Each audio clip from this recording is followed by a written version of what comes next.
Welcome everyone to Too Good to Be True. Thank you for taking the time to listen. The subject of today's show is animal ghosts. Before we start getting into details, let's just briefly talk about psychic insight and how we apply it. We choose a subject, then research the background, and based on that research, we determine what we think needs to be explained by creating a series of questions. Then Justina provides psychic insight to answer those questions. The psychic insight is narrated towards the end of the show. Accepting the psychic insight is a question of individual belief. Now let's go through the disclaimers. Here are the disclaimers. Neither of us claims to have any expertise on any subjects that we discuss. We relate information we find through research and the psychic insight. We are always delighted to hear from the listeners. The show only lasts an hour. We don't have the time to present exhaustive research on any topic. This means that there will be information that we miss. We want to provide a basis for the psychic insight. We don't care if a theory turns out too good to be true, as the show name suggests. We are only interested in finding out more of the truth about topics. Spirit can only relate insight that is appropriate for our time in history. Free will cannot be affected. Only comments that are appropriate for our time can be given through the psychic insight. Much of the subject matter in shows may have already been covered many times in other media. We want to look into subjects in a new, different way and be thought-provoking. We are not so good with pronouncing names, we apologize, and neither of us have any particular knowledge of animal ghosts. If we have misstated anything, we apologize. Today's subject is your suggestion.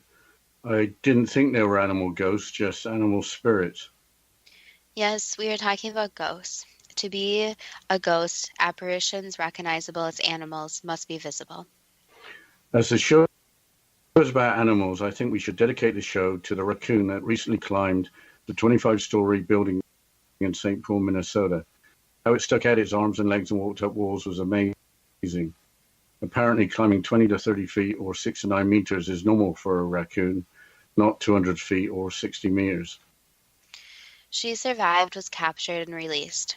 So she isn't a ghost or spirit, she's just climbing trees somewhere. I think that the raccoon showed us that animals are incredible and can do just about anything. Raccoons only live for 2 to 3 years in the wild. Maybe in the years ahead, a ghostly raccoon will be seen climbing up the same building. It was a lot of fun following the story, but I am really glad that the raccoon survived and put the regular news on the back burner for a bit. Getting back to ghosts, I came across the book Animal Ghosts or Animal Hauntings and the Hereafter by Elliot O'Donnell, published in 1913. The entire book is freely available online. Over 100 years ago seems like a long time ago for a book like that on a paranormal subject. So who was Elliot O'Donnell? There's a Wikipedia article dedicated to him, so he is well known. He had a varied career, wrote a lot of ghost story books, and finally ended up working as an actor. He claimed descent from Irish chieftains of ancient times, including Niall of the Nine Hostages, the King Arthur of Irish folklore. What were some of the interesting hauntings in his book? Let's start with a story entitled Captain Humphrey's Story, A Materialized Cat. Quote, my son had the following experience at the age of 4 years in our Worcestershire home. He was an only child and spent much of his time in the company of a cat who shared his tastes and pursuits, even to the extent of fishing in the River Wear with him, the cat being far more proficient at the sport than the boy. When the cat died, none of us dared to break the news to the child, and were much surprised when he asked us to say why his cat only came out to play with him at night nowadays. When we questioned him about it, he stoutly maintained that his cat was there in bodily form every night after he went to bed, looking much the same but a little thinner. At about the same age one evening, after being in bed at 1 hour, I heard him cry out, and going upstairs, his maid also heard and ran up, and asking him what was the matter. He said that an old gentleman with a long grey beard, like his grandfather, came into his room and stood at the front of his bed. At the very moment, the former had a seizure in his carriage while driving through the streets of Birmingham, from which he died without regaining consciousness. Later on, he recognized a photograph of his grandfather as being the person he saw at the foot of the bed. My wife, the maid, and myself can vouch for the accuracy of these statements. also friends to whom we have related these facts, unquote. I am not sure what is more interesting, the cat or the grandfather, but I am sure that you were able to find an interesting dog story. This is a fairly long story entitled "How the Ghost, excuse me, How the Ghost of a Dog Saved Life." Quote, Miss Leffenau was walking one day along a very lonely country lane when she suddenly observed an enormous Newfoundland dog following in her wake with a few yards behind. Being very fond of dogs, she called out to it in a caressing voice and endeavored to stroke it.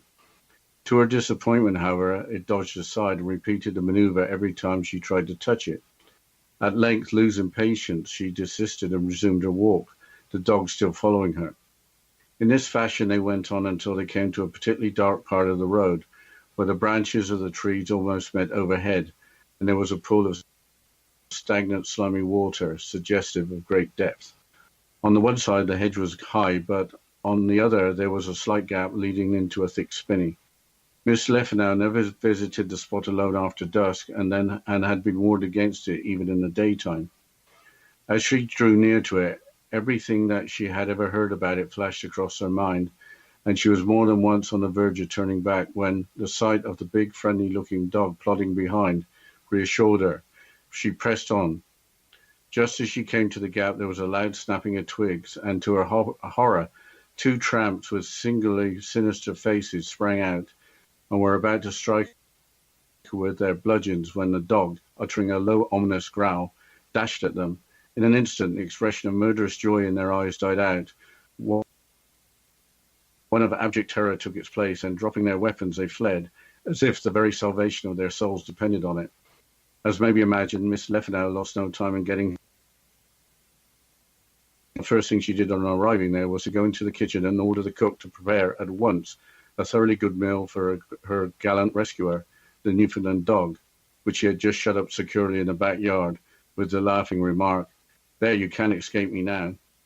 Judge of her astonishment, however, when on her return the dog had gone, as the walls of the backyard were 12 feet high, and the doors had been shut all the while, no one having passed through them. It was impossible for the animal to have escaped, and the only interpretation that could possibly be put on the matter was that the dog was superphysical, a conclusion that was subsequently confirmed by the experiences of various other people. As a result of exhaustive inquiries, Miss Leffenau eventually learned that many years before, on the very spot where the tramps had leaped out on her, a peddler and his Newfoundland dog had been discovered murdered. Unquote. A spinney is a small forested area. Tramp is another word for vagrant or homeless person, and a peddler is a person going from place to place to sell small goods. This is a really interesting book. Do you have one more story from it? Yes, it includes the keeper of the crown jewels and a bear. Quote, and these quotes are quite difficult English, so forgive me when I mess up. Edmund Lethonel Swift, appointed in 1814 Keeper of the Crown Jewels in the Tower, London, refers in an article in Notes and Queries, 1860, to various unaccountable phenomena happening in the Tower during his residence there. He says that one night in the jewel office, one of the sentries was alarmed by a figure like a huge bear issuing from underneath the jewel room door. He thrust at it with his bayonet, which going right through it, stuck in the doorway, whereupon he dropped in a fit and was carried senseless to the guardroom. When on the morrow Mr. Swift saw the soldier in the guardroom, his fellow sentinel was also there, and the latter testified to having seen his comrade, before the alarm, quiet and active and in full possession of his faculties. He was now, so Mr. Swift added, changed almost beyond recognition, and died the following day. Unquote. What was a bear doing in London? They don't live there. Yes, bears went extinct in England about 1000 AD. English royalty used to keep lions, leopards, monkeys, bears, and at one time even an elephant at the Tower of London. Was the ghost of the bear sighted again? I couldn't find anything on more sightings. Did you find some stories from other sources? There are plenty of animal ghost stories, but it may be useful to look at some apparent facts surrounding animal hauntings. The website Keen provides a lot of information. For some reason, most material on animal hauntings seems to be based on experience that have occurred in the British Isles. Here are some observations on hauntings by family pets. Quote, the connection between master and pet can be so powerful in life that it borders on telepathy. After death, that spiritual attachment does not fade. That's why the ghost of a pet may act as a guardian angel, a divine protector. For example, animals that are loyal and defensive in life, like Rottweilers, may not see death as sufficient reason to leave their post. There are stories in the psychic community of phantom barks scaring away would-be home intruders. Most likely these cries are in the defenses of an old pet, unquote. Are animal hauntings mostly limited to family pets? Apparently not. Here's another quote from the Keen website. Quote, there's no limit on what kind of animal can haunt.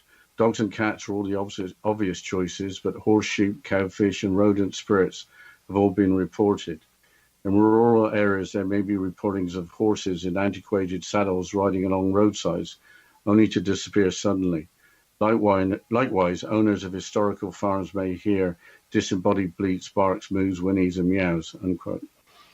We'll have to continue talking about animal ghosts after this short break, and you're listening to Too Good to Be True with Justina Marsh and Pete Marsh on the X-Zone Broadcast Network, www.xcbn.net.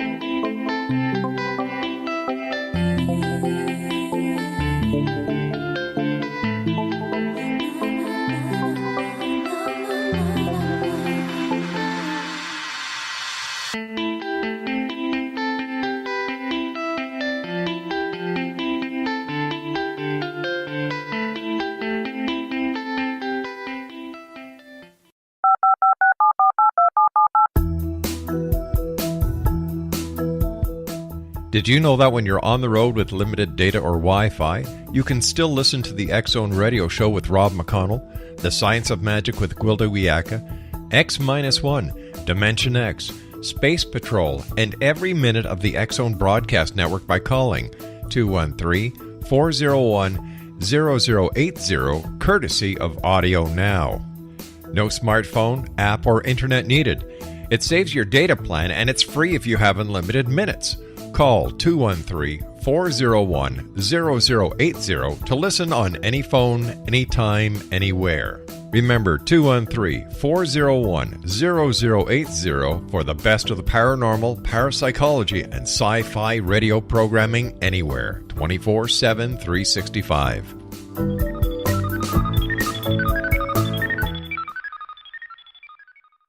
You have heard of the X-Zone? Now watch it on Simul TV. Plus 500 video games, live TV channels, free video on demand, worldwide, and more. Does this sound like tomorrow's television? Well, it is, but you can have it today, right now. It is Simul TV. Simul TV offers what the others only wish they could provide. 15 exclusive channels like X-Zone, Sci-Fi, and Horror. We are worldwide. No other provider offers that. 500 built-in video games. No need to have an extra expensive system. We have them included. Free video on demand. Live streaming events from around the world. Interactive online network and much more. Tomorrow's TV today. Simul TV. Sound too good to be true? Well, it's not. You can have Simul TV today. Sign up at simultv.com. Do it today.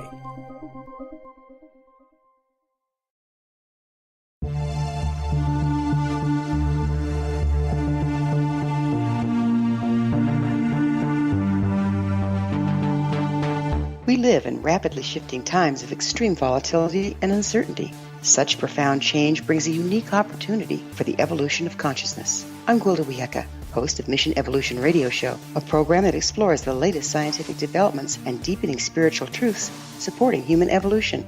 Join me on xzbn.net, where I interview leading experts in science, physics, medicine, spirituality, and more. By applying divergent viewpoints to leading-edge topics, we uncover expansive and evolutionary truth to assist you on your path to enlightenment. More information and past episodes are available at missionevolution.org.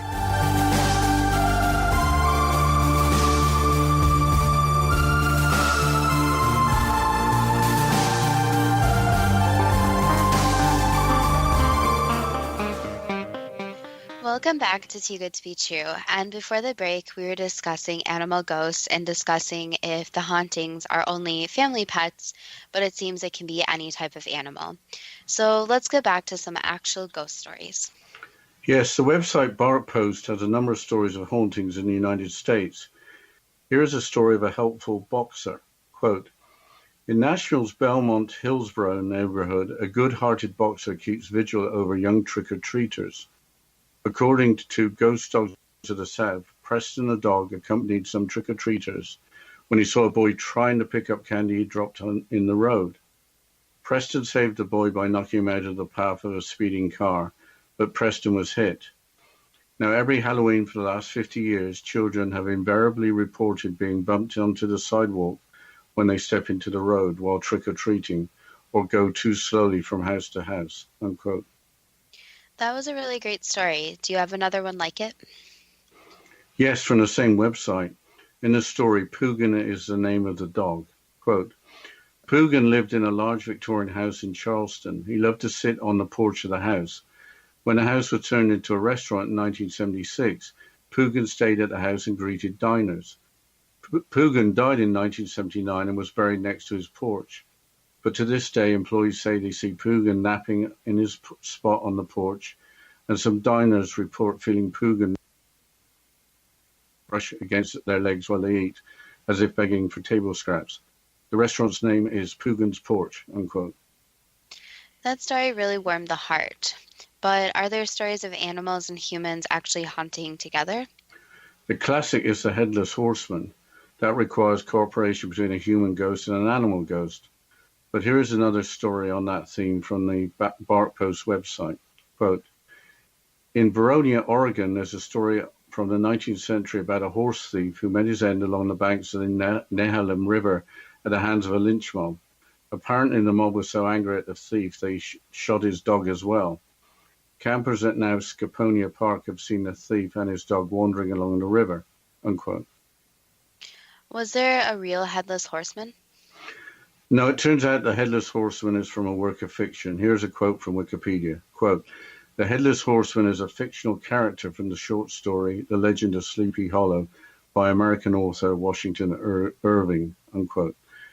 However, there is the story of the Hessian or German mercenary working for the British in the Revolutionary era who was decapitated by a cannonball. Before his death, he had saved a local boy from a fire. The local people thought it appropriate to bury his body in the churchyard, with the story being told that a ghost was seen searching for his head. So what are the possible scientific explanations for ghosts, including animal ghosts, being seen? The website Mental Floss lists the following 6 reasons why people might think they see ghosts. I will paraphrase from the article. 1. Electromagnetic fields. Canadian neuroscientist Michael Persinger provides the explanation that magnetic pulses change perception, making people think they are seeing a ghostly apparition. 2. Infrasound. Low-frequency sound not audible to humans can affect the senses. 3. Mold. Some molds can cause symptoms that can affect the mind, like irrational fear or dementia. 4. Carbon monoxide poisoning. Carbon monoxide can cause oral and visual hallucinations. 5. Someone else said it was real. One person's account can affect another person's memory. And finally, 6. We all want to believe in life after death, so our perceptions could be swayed by what we want to believe. That's interesting.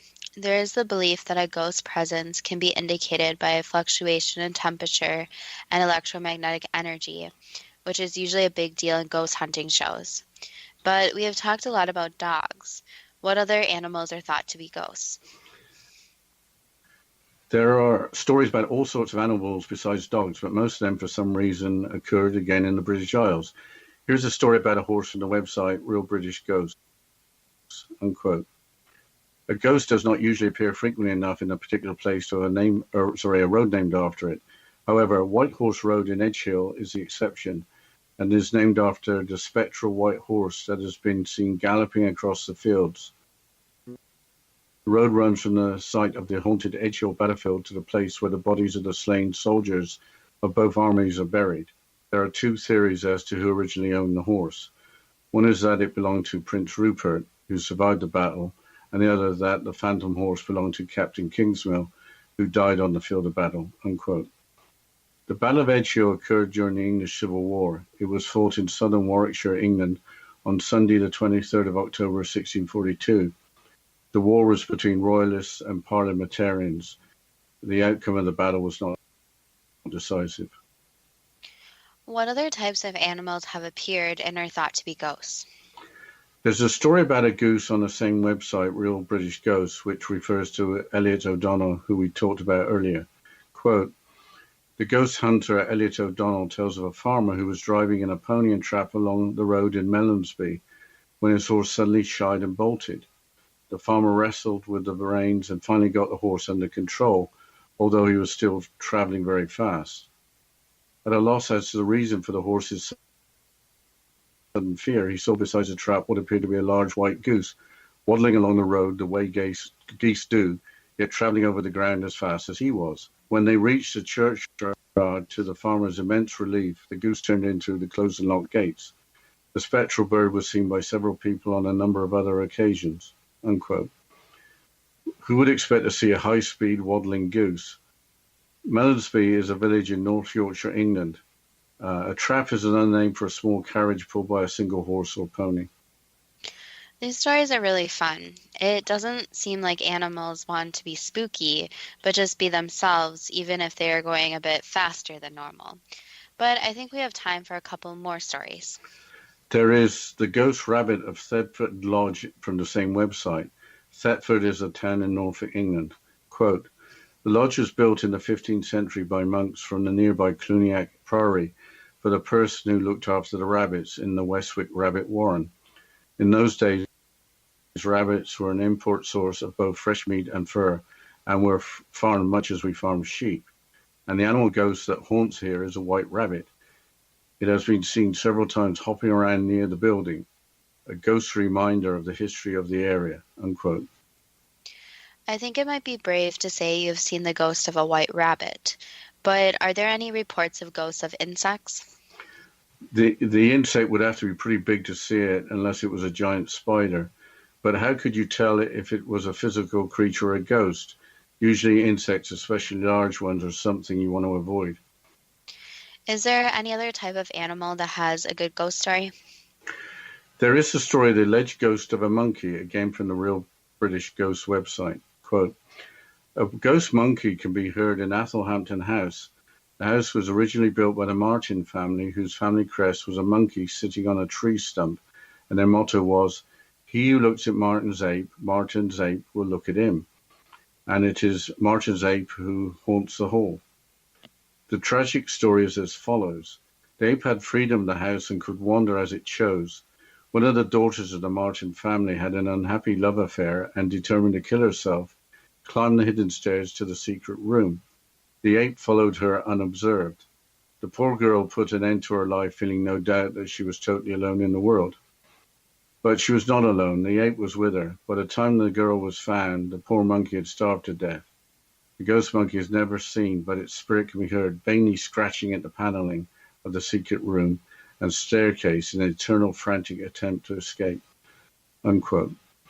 Athelhampton House is in Athelhampton, near Dorchester, Dorset, England.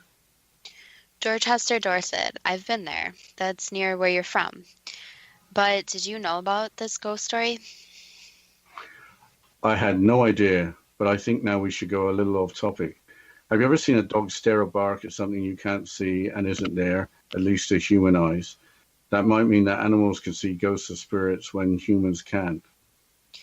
There's an article on the website Bark Post written by Rachel Kerschetti, which discusses whether dogs bark at ghosts, and I will begin the quote. "If you are the owner of a dog, you may have already asked yourself at some point if your pup can see things you can't. I mean, sometimes pups will stand somewhere in a house and bark at seemingly nothing. The question of whether or not dogs can sense the supernatural has been researched extensively by scientists. According to Animal Planet, the sixth sense that many dog owners believe their pups have could be a result of dog senses being stronger than that of humans. Dogs have exceptional hearing and sense of smell, and a dog's view allows him to sense small movements with his sight as well. They can detect movements, have a sense of smell 1,000 to 10,000 times stronger than that of humans, and can hear at higher frequencies. There have been many claims of dogs who have sensed when a family member owner was going to pass. Also, there are many instances where dogs will remain by their owner's bedside as they are dying, or even by their grave after they have passed. Pet psychologist Marty Miller believes that both humans and dogs possess a sixth sense that connects them to the paranormal. The catch is that humans judge or deny what they are feeling, while dogs don't judge what is going on in the environment, theoretically making them more sensitive to supernatural going-ons. The truth is, because dogs can't offer their explanation, there's no telling the reason behind a dog barking at what seems like nothing. Until a dog can tell us about Casper the Friendly Ghost taking residence in our home, we won't know whether or not Fido can sense ghosts. Miller states that there's no way to know if dogs can actually see ghosts or not, but she does believe that if you observe a dog standing in the corner, barking at nothing visible, then there's a pretty good chance that he's barking at an entity, spirit, or energy that does not belong there. But with that, we'll go into the break, and you're listening to Too Good to Be True with Justina Marsh and Pete Marsh on the X Zone Broadcast Network, www.xzbn.net.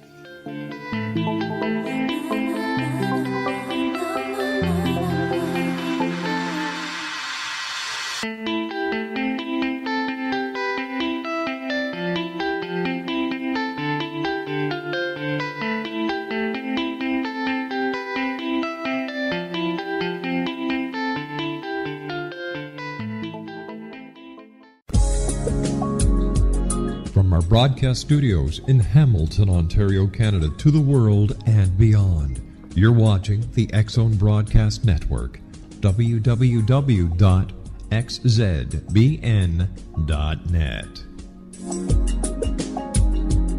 AVS Media Demo. You have heard of the X Zone? Now watch it on Simul TV, plus 500 video games, live TV channels, free video on demand, worldwide, and more. Does this sound like tomorrow's television? Well, it is, but you can have it today, right now. It is Simul TV. Simul TV offers what the others only wish they could provide. 15 exclusive channels like X Zone, sci-fi, and horror. We are worldwide. No other provider offers that. 500 built-in video games. No need to have an extra expensive system. We have them included. Free video on demand. Live streaming events from around the world, interactive online network, and much more. Tomorrow's TV today. Simul TV. Sound too good to be true? Well, it's not. You can have Simul TV today. Sign up at simultv.com. Do it today.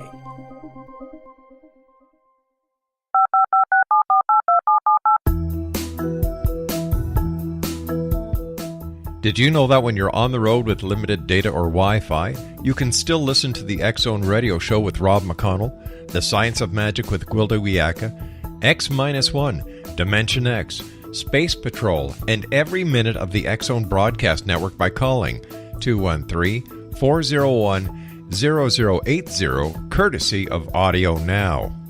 No smartphone, app, or internet needed. It saves your data plan, and it's free if you have unlimited minutes. Call 213-401-0080 to listen on any phone, anytime, anywhere. Remember 213-401-0080 for the best of the paranormal, parapsychology, and sci-fi radio programming anywhere, 24/7, 365.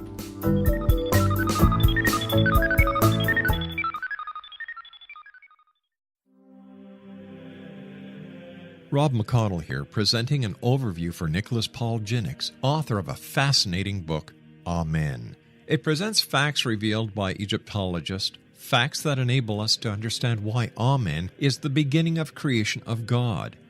It provides recommendations for religious leaders of the major religions to unify their beliefs and teach the Word of God. Love one another. Amen informs people how mankind conceived God, It was the Egyptians that developed the concepts of a soul, a hereafter, and Son of God. And finally, after the worship of many gods, they conceived the belief in one universal God, the maker of all there is. For more information, visit www.futureofgodamen.com. That's www.futureofgodamen.com.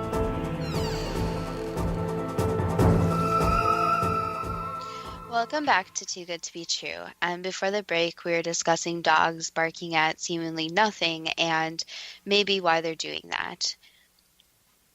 Yeah, I think it's worth going off topic a little bit, but presumably all types of animals, not just dogs, may be better equipped than humans to detect the paranormal. Well, with that, I think it's time for the first question. Yes, not a ghost, thankfully, but why did the raccoon climb the 25-story building in St. Paul? Basically because it was looking for food and it was also making a point. So the raccoon decided that if she could not find food on the streets, then it would make a point by climbing the building. Did the raccoon feel the energy of millions of people around the world watching and hoping that the building would be conquered for a happy ending? Yes, so the raccoon did feel the energy, and she was motivated to try to get off the building safely, since she did realize that there were people even on the ground watching her. What can we learn from the courageous raccoon? That there's not really any distinct limitation, so especially with animals, they can be rather surprising. And in this case, no one expected a raccoon to climb a building or make it out safely. But also that there was a point making that different buildings and different human-made structures are taking over where animals originally were. So it's harder and harder for animals to find food. So it becomes harder and harder, and animals will now start going into these human structures, or for example in the raccoon's case, on the human structures, in search of their basic needs that include food.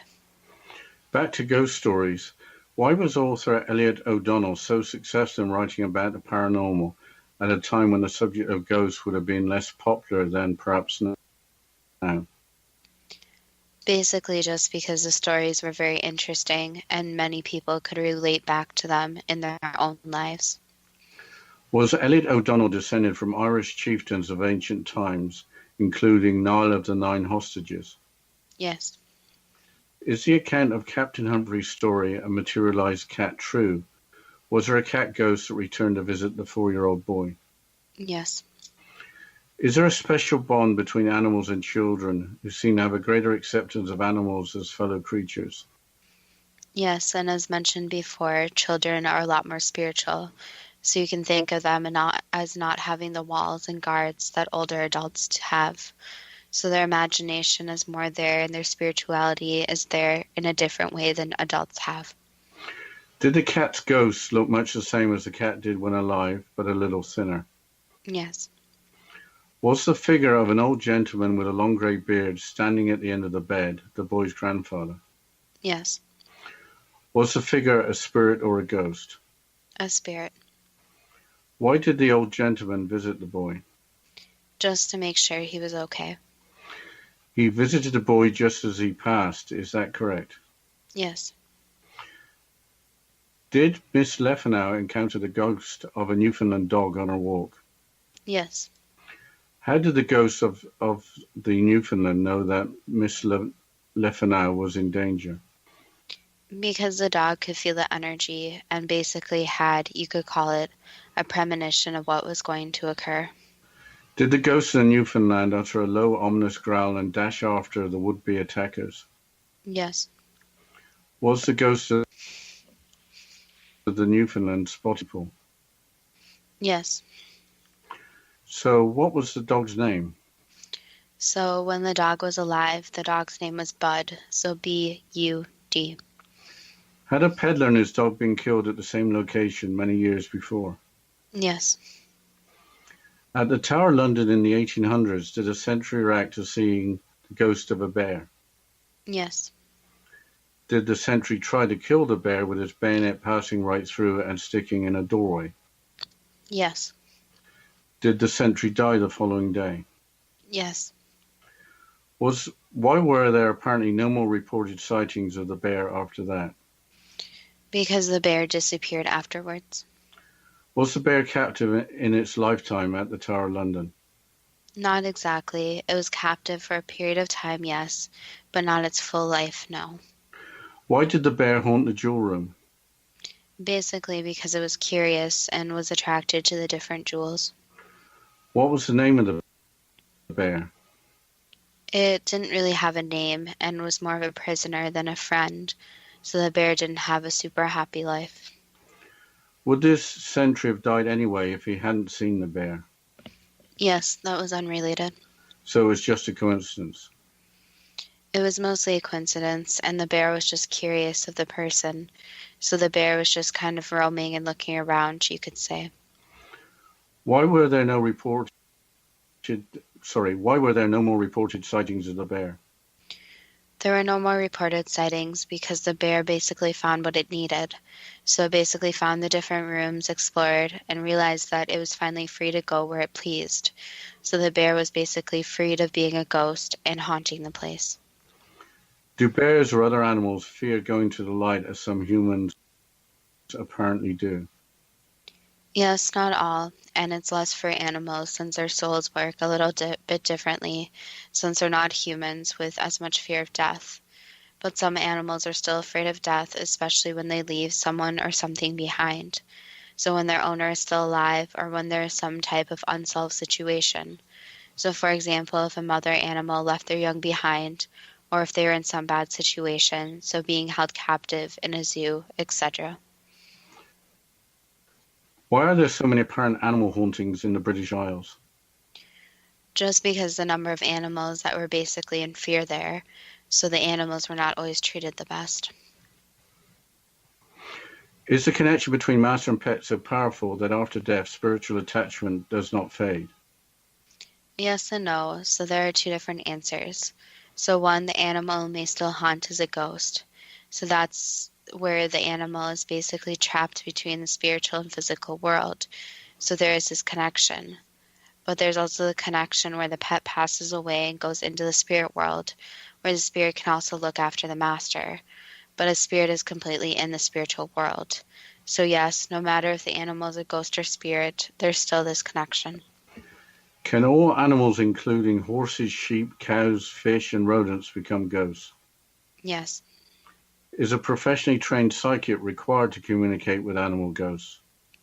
Not always. So yes, someone can try to train to communicate with animals and ghosts, but it could be, for example, children or even someone who's spiritually inclined to communicate. So professional just means that they have some type of boundaries and some type of training in whatever way. But even children, for example, can communicate depending on the person. Are animal ghosts less dangerous to humans than perhaps human ghosts? So overall, yes, because that goes into the whole aspect of negative entities pretending to be ghosts and pretending to be human ghosts.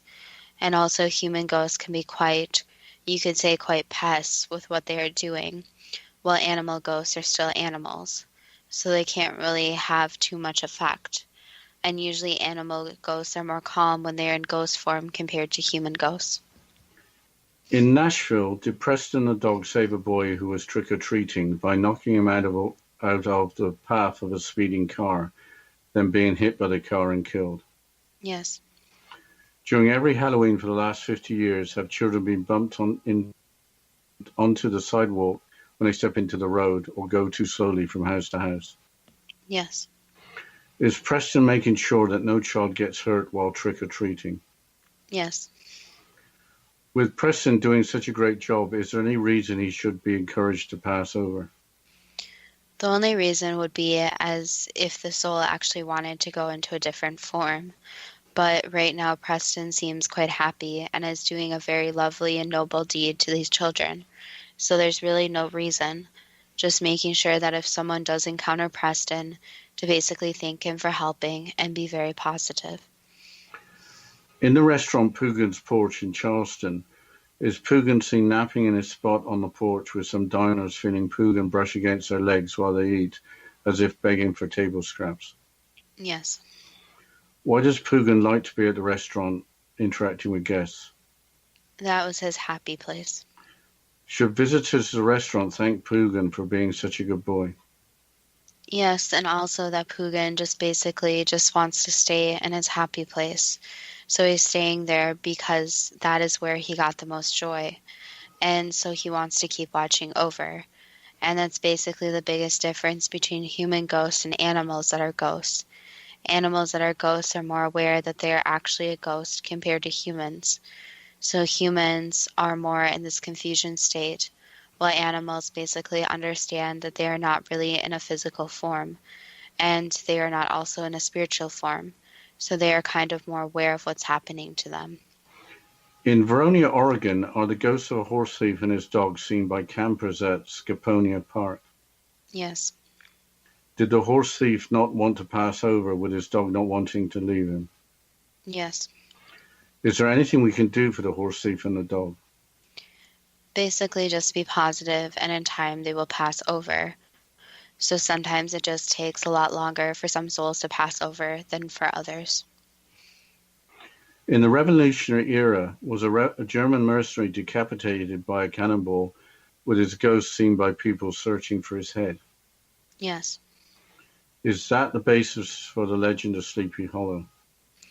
Vaguely, yes. But we'll have to continue with the questions and the psychic insight after the short break. And you're listening to Too Good to Be True with Justina Marsh and Pete Marsh on the X Zone Broadcast Network, www.xzbn.net.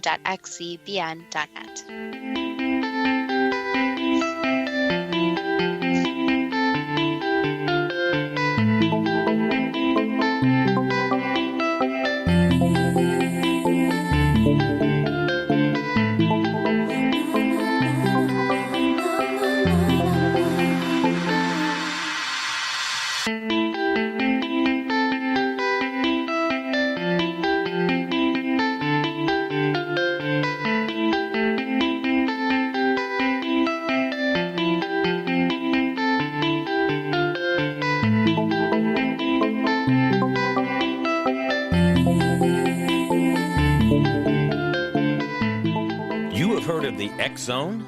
Now watch it on Simul TV, plus 500 video games, live TV channels, free video on demand, worldwide, and more.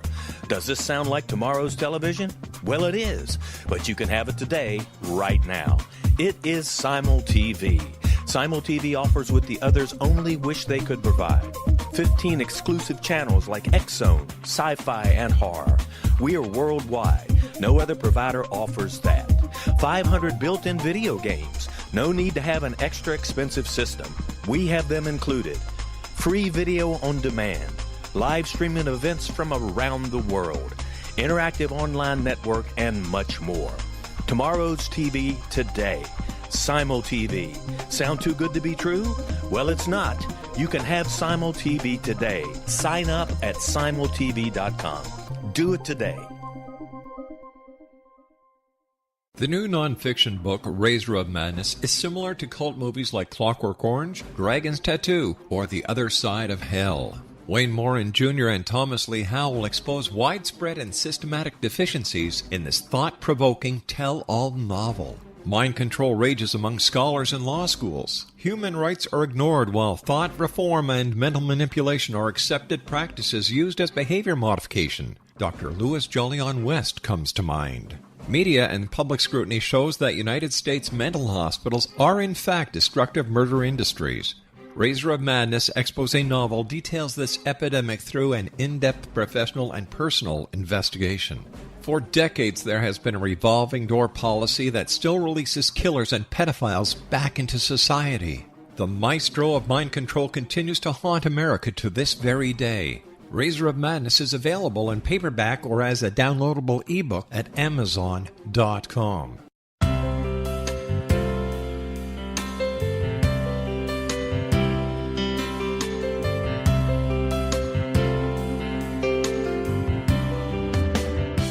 The concept of a new age has been around since the late 19th century, yet much of its original meaning has been lost. What exactly is the new age? Is it a religion, a collection of obscure esoteric practices, a series of doomsday predictions, or an astrological event? The New Age Chronicles is a unique, complementary publication bringing reason and grounded information to separate fact from fiction. Chock full of valuable information to support you as we make the monumental shift into the new era. You won't want to miss a single innovative issue. The New Age Chronicles newspaper is coming soon to www.newagechronicles.com.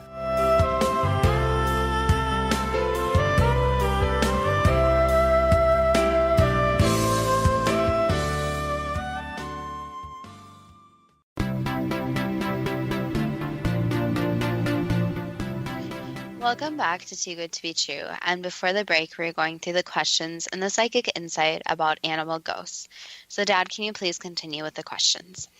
Yes, I will. Can any of the following make people have the illusion that they are seeing a ghost? Electromagnetic fields, infrasound, mold, carbon monoxide poisoning, person's memory affected by another story, and wanting to believe in life after death. So carbon monoxide and other drugs and hallucinogenics can make people see things that aren't there. So there's no denying that they may see forms of things that aren't really there. However, usually the person would pass out or have some otherworldly experience, not really seeing a ghost. So this would be pretty rare. For the rest of them, the pretty much answer is no. So some people who do have different mental illnesses or different issues may go into a state of mind that is not what we'd call sane. So they may believe things that are not there, hear voices, possibly see ghosts, etc. However, for most of the stories, that is not true. So usually if a person's doing this, there will be other things they see, which is an obvious sign that they are not seeing a ghost. But they are seeing something that isn't really there. But with ghosts, usually the person will know right away if they have seen it or not.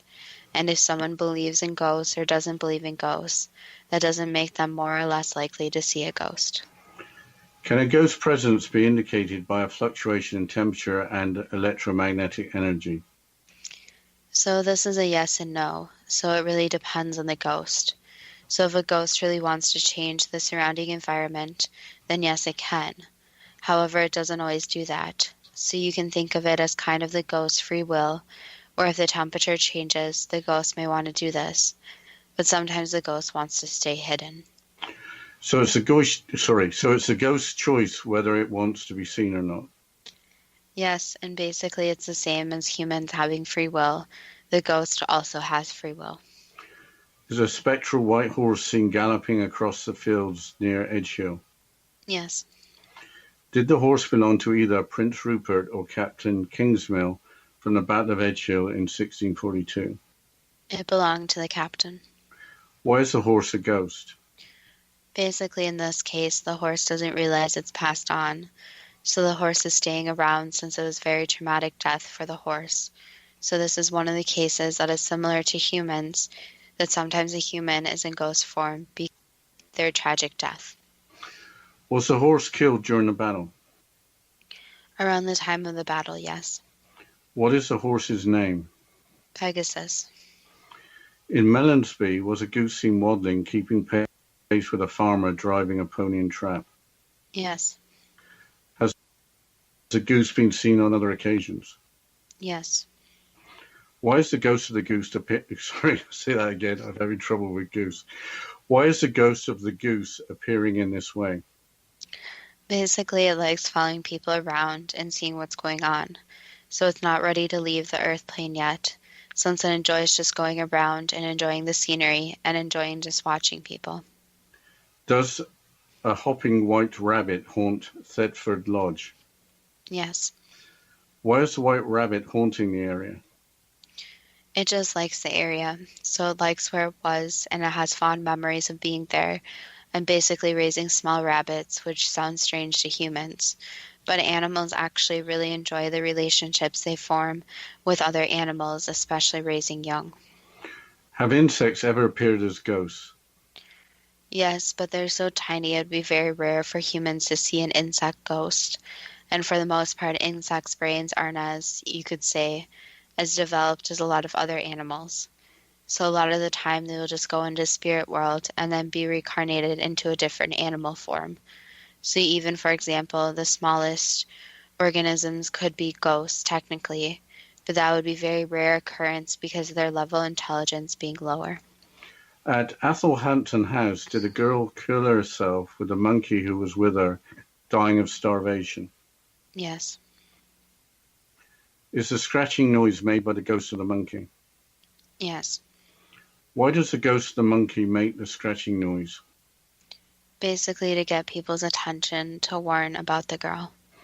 What is the name of the monkey? Zola.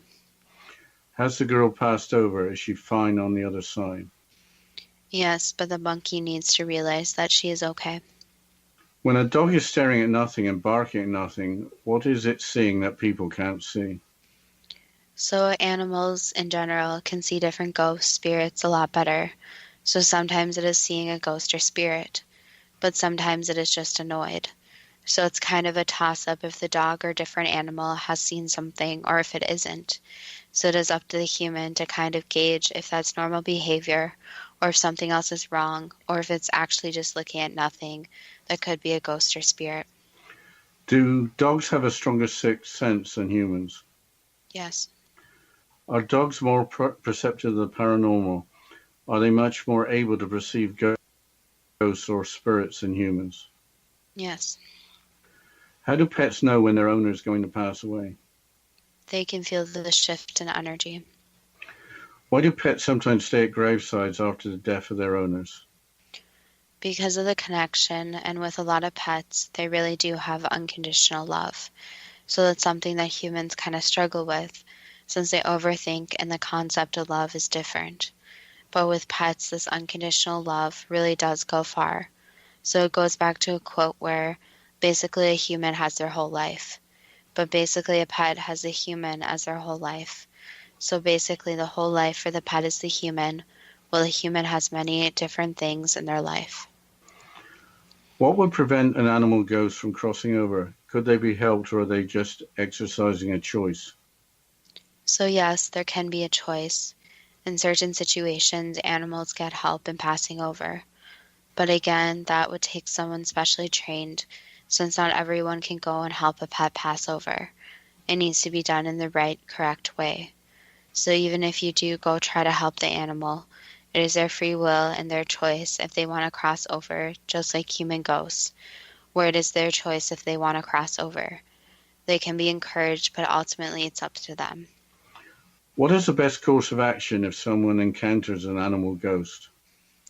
Just to be as positive as possible, since there are many reasons that the pet or animal may still be basically on the earth plane, such as a spiritual plane as a ghost. So to be positive, be encouraging, and realize that a lot of animals have really tough lives. So sometimes all an animal needs is a little bit of love. What can we learn from animal ghosts and their hauntings? That animals are basically one of the foundations of Earth. So animals provide so much to humans that humans can't even start to comprehend that. And that also animals possess this, you could call it unconditional love, that humans don't really understand.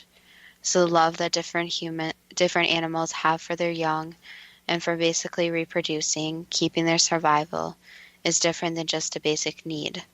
It's more when it comes to animals. And that's something that science hasn't really explained yet, since they have explained animals need to reproduce and that is their instinct. But they haven't really studied how different parents of animals interact with their children, how animals interact with each other, or how some maybe unconventional animals actually abide by humans and become their pets, even though they are not the most conventional thought of pet. That was the last answer. Are animal ghosts too good to be true? That depends on what you are prepared to believe. Well, I must be a little bit surprised by the high-speed waddling goose from North Yorkshire. So surprised I couldn't even pronounce the word goose. What was your favourite story?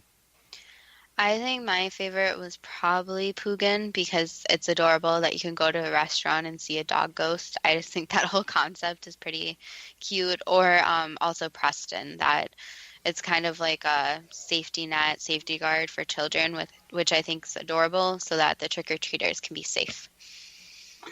I like the story of the bear, not that the poor sentry died and apparently had nothing to do with it, but the bear sort of went for its little tour, and after it's seen the jewels and had a look round, decided it was time to go.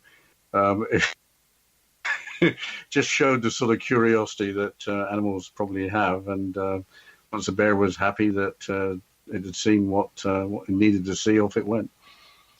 Well, I think the biggest takeaway I got from this wasn't even the fact of animal ghosts, but was more that we don't really understand how animals and humans interact. There seems to be a lot more about how animals are, and I mean, we can't just talk to an animal like we talk to a human. So it seems that there's a lot more layers to animals, and especially pets, that we might not even think about. And even, I mean, before we discussed in previous episode about dogs and different animals, but I think it goes back again to the point of respecting this planet and respecting animals, no matter how big or small they are. Yeah, we'll look for another listener suggestion, maybe on the subject of animals. I think the animal shows are the most fun. Yeah, I'll mention this, is that if you have a suggestion, if you can think of some other animal topic, I'm sure there's a bunch out there, then you can go to our Facebook page at Too Good to Be True, or our website at toogoodtobetrue.net, and you can send us a message on there, any feedback you have. If you have a personal ghost story from an animal, that would be amazing to hear, since I'm sure there's some listeners out there that have experienced some type of strange situation from a past loved pet. Yeah, we should have a final shout out to the raccoon that climbed the building in St. Paul. What a hero. Yes, I just want to emphasize that the raccoon was safe. There was photos of it being released. It is safe, and somehow it climbed 23 stories, and they got it off the building, and they said the raccoon was probably about a year old, and it was a she, so the little raccoon girl was climbing the building. But as always, thank you to all the listeners for listening, and we look forward to next week's show.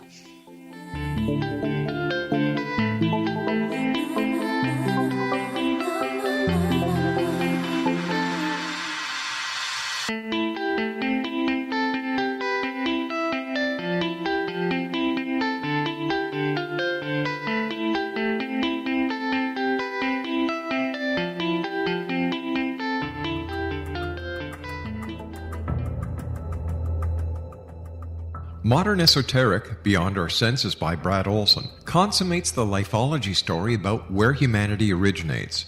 It is the lost continents, the primitive wisdom, the mythos of creation, and the rethinking of ancient history as we are taught in academia. There is much more to the story than what we have been told. As this is the first book in the Esoteric series, Modern Esoteric starts at the beginning of time and accelerates up to this modern age. Future Esoteric is book 2 in the series and takes a forward-looking position ahead of today with an open and honest examination of the ET issue and various unexplained phenomena. To discover the writings of author Brad Olson, visit www.bradolson.com. That's www.bradolson.com.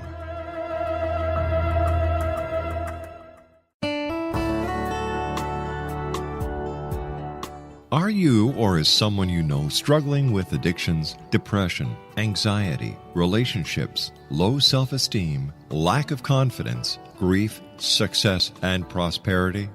Do you know that your subconscious belief plays a big role in the outcome of your hard work? We can help you permanently change the beliefs that may be the reason for your struggles and failures. We care about getting you the return on your investment and the results you are looking for. We can help you be free of the limitations of your past and in realizing your highest potential. We work with people by phone and Skype. For more information, visit us at www.ritasoman.com. That's www.ritasoman.com.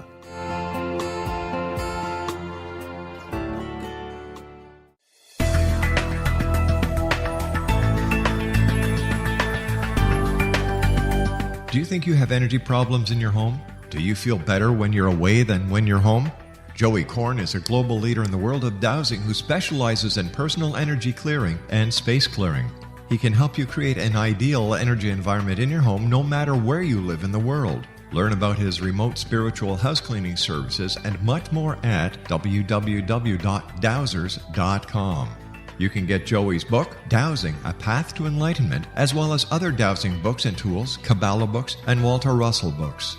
Joey's work is really amazing. Go to dowsers.com right now. That's DOWSERS.com, or call 1-877-DOWSING. That's 1-877-369-7464.